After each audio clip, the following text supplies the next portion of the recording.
Müsahibim yazısı Əkrəm Əylislidir. Əkrəm müəllim, sizin Daş yuxuları romanı sanki regionda daş yuxuları oyadıbdır. Roman nədən bəhs edir? Ümumi məzmunu nədən ibarətdir? Çağırışları nədir? Əzib tapdıq, bu romanın məzmununu danışmaq yazıcı üçün biraz çətindir. Çünki orada bunu sən istəsən də, istəməsən də tam demək, dolğun şəkildə kimsəyə çatdıra bilməzsən. Amma ümumi olaraq deyə bilərəm ki, qısaca, bu roman demək, Azərbaycan və erməni millətləri arasında gedən münaqişəyə aiddir. Burada amma o münaqişənin o zahiri tərəfi yox, daxili. Daxili, yəni onun içəridə xalq arasında gedən prosesləri qələmə alınıb və bu siyasi məsələyə bunun heç bir daxili yoxdur. Bu insan talihidir. İnsan talihi. Elə isə niyə belə çox tənqidlərə, təzyiqlərə məruz qaldınız? Xüsusilə Azərbaycanda daha çox təzyiqlər, təsirlər var sizə. Evinizin qarşısında piket keçirdilər. Parlament iclasında demək olar ki, deputatların əksəriyyəti sizi erməni-pərəz, erməni qanı olan, akub və müxtəlif xalq düşməni, ölkədən qovulmalıdır, vətəndaşlıqdan çıxarılmalıdır kimi ittihamlar sürdülər sizə qarşı. Öz parlamentinə hörmət edən deputat, bir deputat ki, öz parlamentinə deputat demək hörmət edən və o bir deputat olaraq xalq tərəfindən seçilə və öz vəzifəsini düzgün yerinə yetirə, o adam belə şeyləri deyə bilməz. Bu adamlar sadəcə öz yerində olmayan adamlardır. Qanunvericilik orqanının məsuliyyətini duymayan adamlardır və Azərbaycanı ucaldan yox, alçaldan adamlardır. Ona görə də pullar tərəfindən belə bir şou düzəldilir. Bunlar bütün silahlarını Ermənistana çevirmək fikrində olmadıqlarını göstərdilər. Çünki onlar göstərdilər ki, bizim silahlarımız elə bir yasıya demək, bir yasıya qarşı yönəldilməlidir. Bütün tankları, topları hamısı ilə mənim üstümə gəldilər. Amma burada, Allah eləməsin ki, o biri tərəfdə də belə olsun, burada məlum oldu ki, bunların tankları, topları heç belə təsir gücünə malik deyil. Yəni, Əkrəm Əylisli geri çəkilməyəcək, belə görünür. Hara geri çəkilmə? Mən bir cinayət eləmiş olsaydı, bu əqidəmdə səhvim olduğunu bilsəydim, ya mən bunu bir məqsədlə yazmış olsaydım, onda geri çəkilərdim. Axı, mən hara geri çəkilməliyəm ki, mən bu əqidəm budur və mən yazıcıyam, mənim ixtiyarım var bu əsər belə yazmağa, necə istəyirəm, elə yazmağa. Mən hara geri çəkilməliyəm ki, yəni? Sizin Daş yuxuları romanınız sanki regiondakı daş yuxulara bir işarədir. Çünki erməninin qüdrətli olduğunu, Azərbaycanlı türkün qüdrətli olduğunu, gürcünün qüdrətli olduğunu, çeçenin qüdrətli olduğunu, rus isə hamıdan qüdrətli olduğunu deyir. Nə sözünüz? Yəni, bu Qafqazdakı münaqişələrin nizamlanmasına, xalqlar arası münasibətlərə bir təsir ola bilərmi belə yazıların? Tapdıq və bu sualınız üçün sizə dərin təşəkkür edirəm.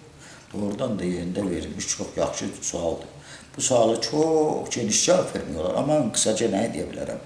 Əlbəttə, mən çağırmışam ki, bu Qafqazda münaqişələr bitməlidir, bu ora çağırışdır. İki xalq arasındakı bu qəddarlıq, bir-birinə qarşı demək, qeyri-obyektivlik, bütün bu məsələlər qalmalıdır. Qıraqda xalqları bir-birinə yaxınlaşdırmaq üçün təbliğat getməlidir. Və əgər müharibə labüddürsə, müharibə eləməyin də qanunları var. Müharibə eləyəndə xalqları bir-birinə qənim kəsdirmirlər. Bilirsiniz, xalqların nə daxlı var ki, siyasətçilər müharibəni başlayır və ordu müharibə eləyir. Ordunun elədiyi müharibədə qalib gəlmək ordunun işidir, hərbin işidir. Yazıcının bu işlərdə bir dənə demək, niyyəti olsa, o arzulaya bilər ki, müharibə əvvəla olmasın, olarsa da ədalətli müharibə olsun. Vaxtilə Lev Tolstoy əzilən xalqların ruhunu qaldırmaq üçün Hacı Murad əsərini yazdı və Çeçen qəhrəmanını Rus imperiyasından, ümumiyyətlə imperiyadan kişiliyinə görə, mərdliyinə görə, insanpərvərliyinə görə və qoçaqlığına görə daha yüksək zirvələrə qaldırdı. Sizin əsəriniz necə? Qafqazda bir çağırış ola bilərmi?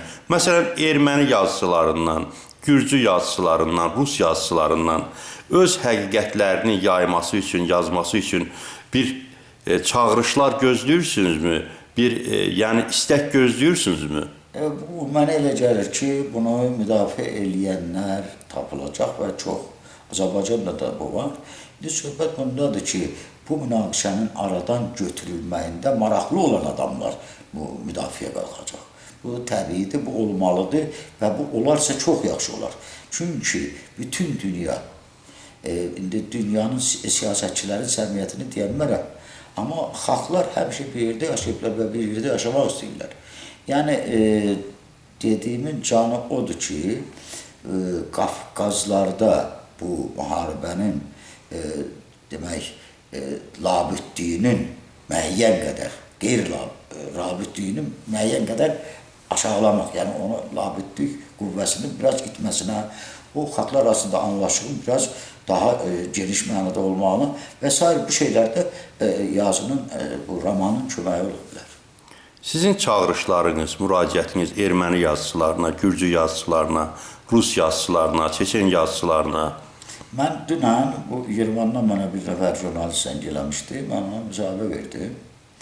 Mən dedim ki, bizim xalqımız artıq bu faciənin səbəbini də başa düşür və bu faciənin həllinə də çalışır. Mən arzu edərdim ki, sizin tərəfdə də bu proses gedəydi. Yəni, sizinkilər də bu demək, xoş mərama qoşulaydı. İndi söhbət burasındadır ki, mənim Ermənistanda bax, məsələn, yazıçı dostum Qrant Matovosyan var idi. Yazıçı dostum indi çox da belə Azərbaycanı sevən bir insan idi. Yəni, münaqişənin tərəfdarı deyildi, sülhün tərəfdarı idi. İndi o yoxdur, amma indi yazıçılar qalıb Ermənistanda da var, Gürcüstanda da var. Mən heç inanmıram ki, o yazıçıların, mənim əgər demək, yazıçı hesab elə biləcəyim, həqiqi yazıçılar bu məsələdə mən deyəni deməyə. Bu mümkün deyil. Amma Ermənistanda da məlumdur, ekstremistlər var, millətçilər var, xalqları bir yerdə dost görmək istəməyənlər var, müxtəlif qüvvələr var. Amma əsl ziyalı qüvvəsi mənə gəlir ki, bu münaqişənin sülh yolu ilə həllinə çalışmalıdır. Siz Sumqayıtdan yazıbsınız. Amma bunun müqabilində Qarabağ müharibəsində Xocalı faciəsi var. Deyək, Ağdaban faciəsi var. Şuşa faciəsi var. İstərdinizmi ki, erməni yazıçıları da həmin faciələr qələmə alsın, həqiqəti dünyaya çatdırsın ki, burada xalqların heç bir günahı yoxdur. Böyük siyasətlər var burada. Çox istərdim ki, belə olsun. Mən inanıram ki, belə də olacaq Tapdıq bəy. Mütləq olacaq. Yəni, orada da bu əsər səbəb ola bilər ki, erməni yazısı da Xocalının demək, fəlakətini qələmə alsın. Bu səbəb ola bilər. İnan mənə. Arxayınam ki, bu yazının təsiri olacaq erməni yazıçılarına və onlar bizim Xocalıda ermənilərin törətdiyi o cinayətə qarşı çıxacaqlar, əsərlər yazacaqlar və heç olmasa ürəkləri yumuşalacaq ki, Azərbaycanlı özünün, öz millətinin haradasa elədiyi bir qəddarlığı qələmə ala bilir. Mən öz xalqımın, öz xalqını yox, xalqı çox səhv dedim, öz hakimiyyətimin, öz dövlətimin elədiyi, öz hərbçilərimizin elədiyi bir cinayətin haqqında yazmayayım. Mən gəlir ki, bunun belə bir rolu ola bilər. Burada siz KKB böyük əldən yazırsınız hadisələrin törədilməsində. Bununla bağlı fikirləriniz necədir? Xalqlar və KKB-lər, hökumətlər, yəni bu hadisələrin planını cızanlar, bunların münasibətlər sistemi necə olmalıdır? Münasibətdə həmişə belə olub ki, müharibəni siyasətçilər yaradır, onlar qazanır, xalq itirir. Siyasətçi müharibə eləyir, xalq zülüm çəkir.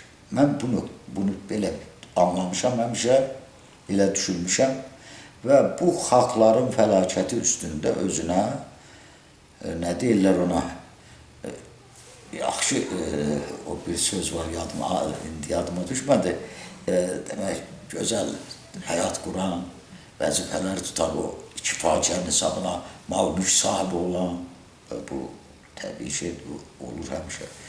İnsanlar da var. Amma xalqlar ancaq udusu mühaqirdir. Bir çox yazarlar, ekspertlər sizin bu əsərinizi Əkrəm Əylislinin Nobel mükafatına aparan yol adlandırıblar. Çünki Orxan Pamuk da belə bir əsər yazanda xalqların təzyiqinə məruz qaldı və sonra Nobel mükafatı aldı. Siz necə baxırsınız? Əsəri yazanda nə fikirləşirdiniz? Tapdıq bəy, burada bir məqam var. Mən düzünə qalsa, heç yuxuma da girməzdi. O vaxtı bilmirəm, bax bu faktı qeyd edilməsə, bilmirəm, o vaxtı Orxan Pamuk, mən bu əsəri yazmağa başlayanda, yəni hələ o mükafatı məncə almamışdı. Yəni ki, mən fikirləşəm ki, bu alıb, mən də bir əsər yazım, gedim mükafat alım. Amma bu söhbət hardasa yenə möhtəkircəsinə yayılan söhbətdir. Nəhayət onu deyə bilərəm ki, deyir, o məsələ var, hansı əskər istəməz ki, zabit olsun, general olsun. Yəni, o ədəbiyyatın generallığı da oldu. Əgər verərlərsə mənə buna görə, demək, o mükafatı, bu, mənə gəlir ki, Azərbaycan xalqına bundan heç bir ziyan gəlməz. Bu, bizim ədəbiyyatımızın, mənim şəxsi nöqteyi nəzərimin yox, siyasətin yox, bu bizim ədəbiyyatımız, hardasa ədəbiyyatımızın qələbəsi olar, İncil varı olsa da. Amma mən inanmıram ki, belə bir balaca əsərə Nobel mükafatı, o həcmi də çox böyüdür, almışdır. Azərbaycan və Ermənistan hökumətlərinə, xalqlarınıza sözünüz? Hökumətlərin deyəndə, hakimiyyətlərdə, bizim hakimiyyətə tapdıq və mənim sözüm da yoxdur. Nə söz deyə bilərəm onlara ki, bu səviyyədə mənə qarşı hücumlar təşkil edirlər. Mənim onlara sözüm yoxdur. Amma başqa hakimiyyətlərə, başqa dövlətlərin rəhbərlərinə əgər mənim sözümü eşitsələr demək istəyərdim ki, çalışın bu münaqişənin həllinə, bir ədalətli həllinə kömək eləyin Azərbaycana bu məsələdə. Azərbaycanı tək qoymayın bu məsələdə. Yəni bizim bu Qafqazı, bütün Qafqazı bu müthiş fəlakətdən qutarın və ikinci dəfə qan tökülməsinə razı olmayın. Çalışın ki, bu qan bir daha tökülməsin, xalqların qanı.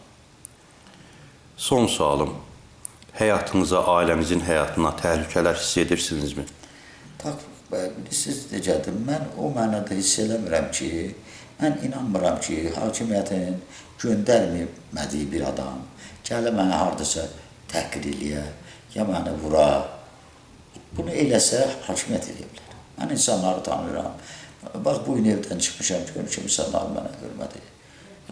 Amma hakimiyyət bunu eləyərsə, hakimiyyət bunu eləyə bilməz. Çünki mənə qarşı hər hansı bir təcavüz, ailəmə qarşı hər hansı bir, demək, zorakılıq istər-istəməz hakimiyyətin adına yazılacaq. Bu şərtsiz ki, belədir. Ona görə də mən elə biləm ki, burada hakim dairələrin maralı ola bilməz. Mən belə hesab edirəm. Sizin bu Daş Yuxular əsəriniz Azərbaycanda cəmiyyəti bir növ bölübdür, parçalayıbdır. Sizin müdafiəçiləriniz və sizin əks tərəfdə duranlar, sizi təhqir edənlər. Necə baxırsınız bu cəbhələşməyə? Yeniliklə köhnəlik arasında mübarizədir, yoxsa bu siyasi bir baxışdır? Yox, Tapdıq bəy, bu mətbuatın indi bizim şəraitdəyiz. Yəni, azad işləyən mətbuatın. Bunlar indi bir qismi azad işləyir, bir qismi çox da yox. Amma hər halda hamısı nə istəyir yaza bilir, nə istəyir sayta qoya bilir. Bu şəraitdə bu belə də olmalıydı. Amma bir şey mən tez-tez deyirəm ki, məni müdafiə eləyən qüvvələr Azərbaycandakı sağlam qüvvələrdir. Yəni, ədəbiyyatı başa düşən ki, bədii ədəbiyyata, siyasət materialı kimi baxma olmaz. Bu adamlardır. Amma bunları müdafiə edənlərin bir qismi tapşırıqlıdır, bir qismi də karyeristdir. Bax, elə bu yolla gəlib hakimiyyətə çıxıb, o rəhmətli Hüseyin Arifin sözü olmasın, kikilə-kikilə böyüyənləri böyüyə-böyüyə kişilər gördüm. Bunlar kikilə-kikilə böyüyənlərdir. Kikilməsə böyütmürlər. Ədəbiyyatda yeniliklər olacaqmı sizin bu əsərinizdən sonra? Yəni bir dönüş yaranacaqmı? Mən elə dönüş deyəmərəm. dönüş deyəmirəm, mən də təsəvvür eləyək də, öz ədəbiyyatımızın tarixinə nəzər salaq, təsəvvür eləyək. Mirzə Fətəli rəhmətlik, heç teatrın iyi qoxusu olmayanda dünyada bu 6 komediya yazıb qoyub millətə, gözəl sözlər yazıb qoyub millətə. Millət bunu nə edeyim, 3 gün Tiflisdə ölüsünü də yerdən götürməyib. Yəni millət buna bu hörmət edeyim. Ayrı bir hörmət görməyib. Bizim Mirzə Cəlilimiz olub, Sabirimiz olub. Bunlar ədəbiyyatı yeniləşdiriblər. Məsələn, Mirzə Fətəli Axundovun qoyduğu yolu Mirzə Cəlil davam elətdirib, Sabir davam elətdirib. İndi mən elə bilirəm ki, mən Azərbaycan ədəbiyyatı həqiqətə yaxınlaşmaq fikrində olsa, ağ qaranı qara yazmaq fikrində olsa, hadisələrə belə insani, rəhimdil münasibət bəsləsə, yəni daxilən yetkin insanlar, həm də talantlı insanlar bu əsərdən faydalana bilər.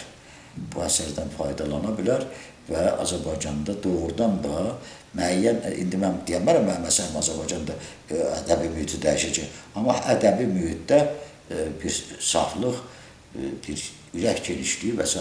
yarada bilər.